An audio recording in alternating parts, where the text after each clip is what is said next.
بسم الله الرحمن الرحيم قل أوحي إلي أنه استمع نفر من الجن فقالوا إنا سمعنا قرآنا عجبا يهدي إلى الرشد فآمنا به ولن نشرك بربنا أحدا وأنه تعالى جد ربنا ما اتخذ صاحبة ولا ولدا وأنه كان يقول سفيهنا على الله شططا وأنا ظننا أن لن تقول الإنس والجن على الله كذبا وأنه كان رجال من الإنس يعوذون برجال من الجن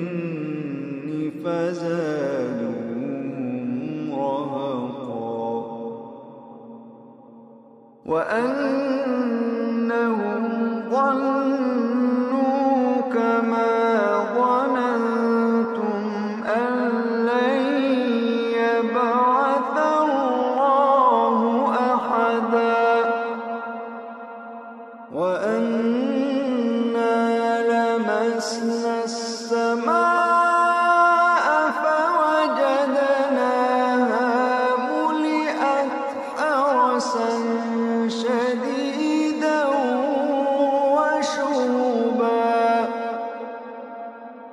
وأنا كنا نقعد منها مقاعد للسمع فمن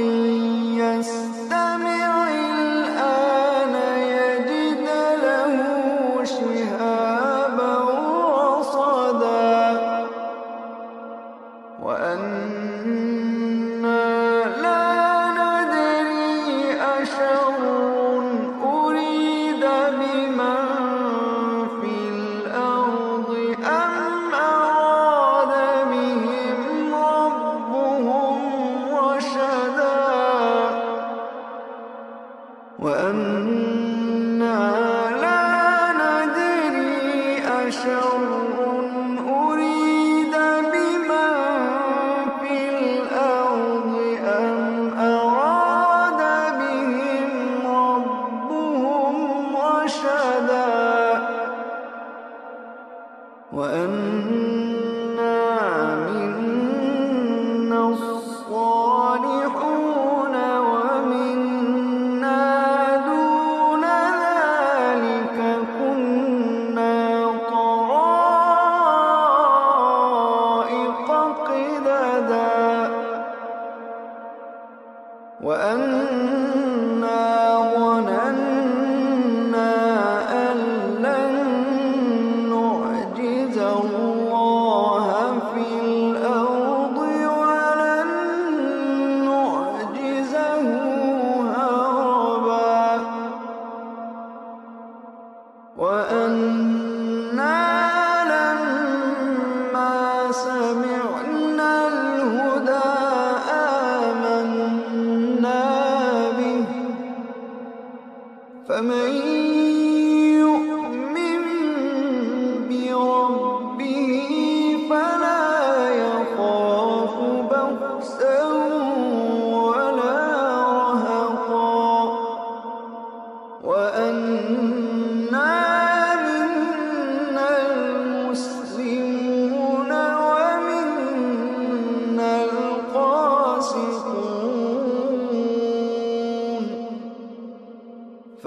ومن أسلم فأولئك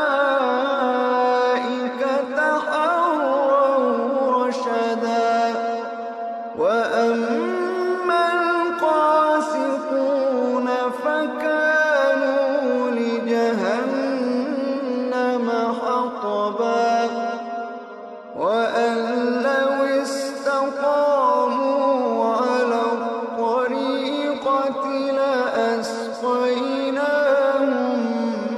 ماء غدقا وأن لو استقاموا على الطريقة لأسقيناهم ماء غدقا لنفتنهم فيه ومن